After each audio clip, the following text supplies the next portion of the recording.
Today we are going to be making a raw carrot cake, and it's going to be in two components. There is going to be a carrot base with some amazing raw ingredients, and also the second part is going to be the cashew icing. So first of all, we begin with carrots, and I've grated them first. I chop the ends off, and to grate them really quickly, I actually have a special component in my food processor.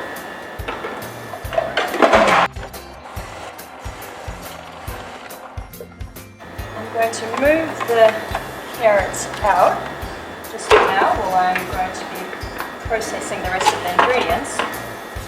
Because if you were to leave these carrots in, they will just get really, really mushy. Because the next thing is I'm going to put in an S blade into the food processor, and it's just going to chop everything up. So I want to make sure that I get the right ingredients in the right order. The tiny bits of, the bigger bits of carrots that are left over, I'm just going to pop them back in here and find them in the bowl. There. Alright, so the first thing is I want to make sure that the dates are really nice and ground up. These dates have been soaked, so you can see they're just really nice and squashy. I squished all of the water out. I'm going to soak them for about 4 to 6 hours, and if you don't have a lot of time, then warm up the water, non-boiling water but really warm, and pop them in for about 2 hours. This here is dried pineapple, so it is raw dried pineapple. Really watch out, when you go into the supermarket and you get a packet of pineapple, turn it around and actually have a look at the ingredients. You'll find a lot of them have preservatives, have got all kinds of oils that have been hydrogenated. So you really want to avoid that and keep the pineapple really clean. If that's not an option and you do have a dehydrator, you can actually dehydrate your own pineapple. And then I'll turn on the food processor. I'm actually going to pulse it because these ingredients are quite tough. If I turn it on, it can be really difficult on a food processor, and if you don't have a high-powered food processor, it can actually break it as well. So I'm going to pulse it and just do it a few times before turning it on.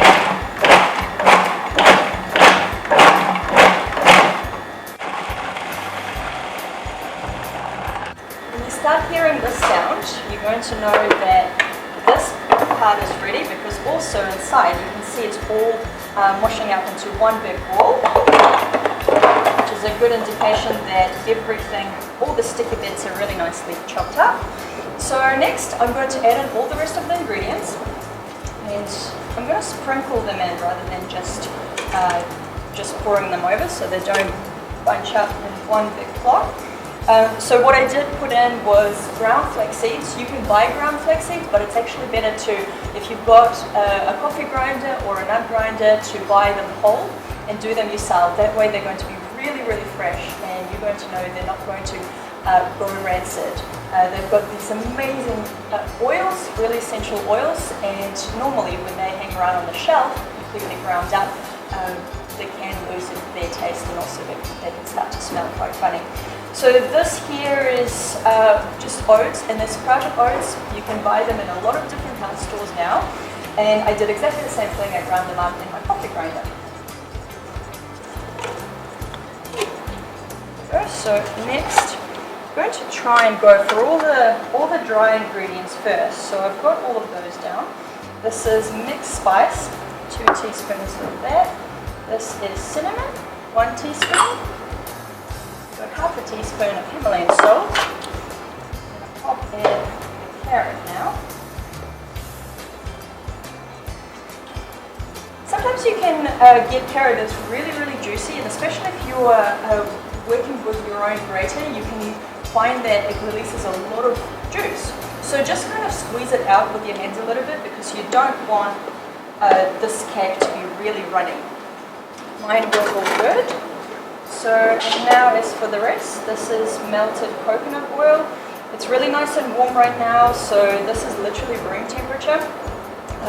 If you're making this when it's a little bit chilly, what you want to do is just get some hot water and get your coconut oil inside a glass jar and pop it inside the hot water, and you'll see it melt very quickly.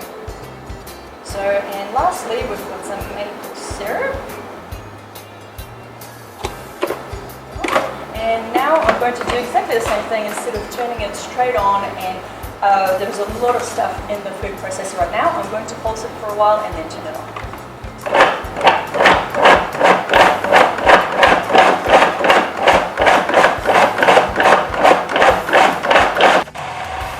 Right, this is the part you really want to make sure is very nice and quick. And perhaps you can even stick to pulsing the whole time, because when you do that, it mixes everything up really evenly. But if you continue with it being turned on, it could really turn to something very mushy. So right now, this is really perfect consistency to what we're looking for, because also if you think about it, it does have coconut oil that can harden. So it's going in the fridge, and it is going to make the cake solidify a little bit. Right. Next stage is putting all of this cake mix inside our cake tin.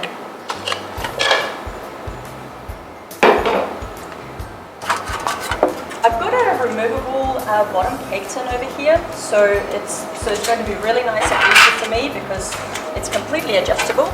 The only thing I'm going to say about this is when you turn it over and you touch it, touch both sides, because it does have grooves. So hopefully you can see this, but there are grooves that kind of make it look almost like a bowl. If you put the cake into here, it's going to be really hard for you to scrape it out. So make sure you turn it over, and this side is really nice and flat. You can run your hand and not have it stuck. And so this is the bit that's going in with the grooves pointing to the floor.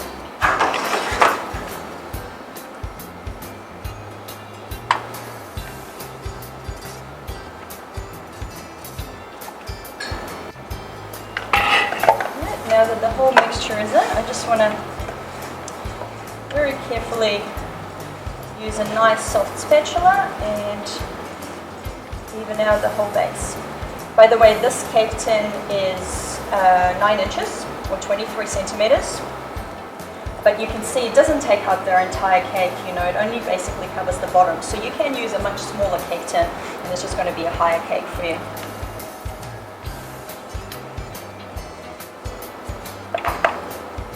Now this looks good to me, so you can pop it straight into the freezer for 30 minutes if you want it done really quickly, or it's actually best to be settling in the fridge for about 3 hours to 4 hours, because if you think about it, you've got flax seeds in there and they do need some time to properly expand. I'm going to be making a cashew icing, so first I'm going to put everything into the blender. You do preferably have a high-powered blender, because it does really help to make this icing super, super creamy. But if you don't have it, it's okay. You can actually just add a few more liquids, because a blender really is a liquidizer. So the more liquids you add, the smoother whatever's in here becomes.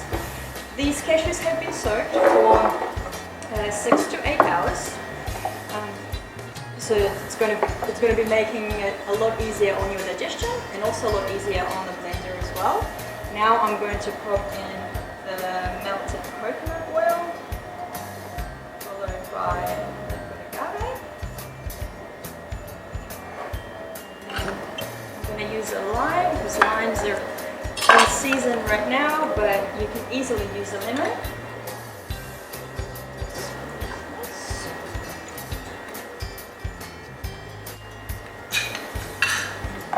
And finally, I'm going to open this vanilla pod, but to open it up, it does have to be really soft. If you find that your vanilla pod has completely dried up, you might want to put it into just a glass of water overnight, and it'll soften up. You can cut it really easily, and it'll be really nice and pliable for you to work with.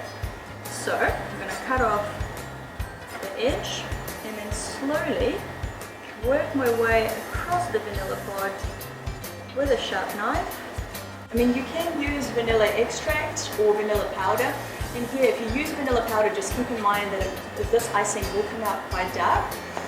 If you use vanilla extract, you're just going to need about a teaspoon or two teaspoons of it to get the flavor.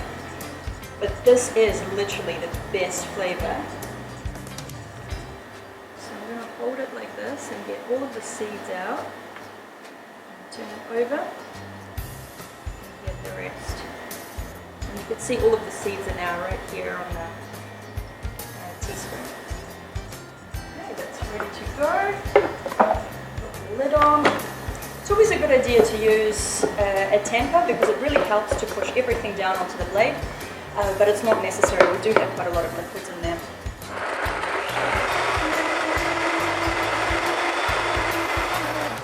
Right, well that didn't even take a minute and already we have a really nice creamy sauce. It's our icing. So I'm going to grab the cake that's been in the fridge. I'm also going to grab a cake stand. What you can do is grab this icing and pour it straight over the cake and put it back into the fridge, and then when you open it up it's going to be in really nice clean layers. But what I like to do is get the cake out completely, pop it into the stand, and then pour the icing over and serve it straight away that way. It just looks amazing.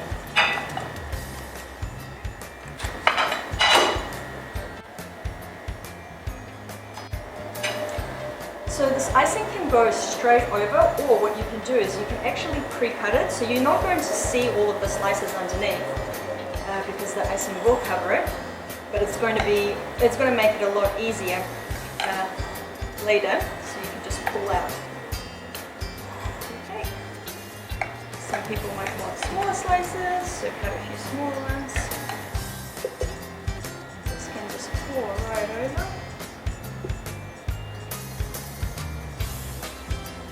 Spoon, just let it run all the way to the edges. Let it run a little bit up the sides as well. There's a carrot cake.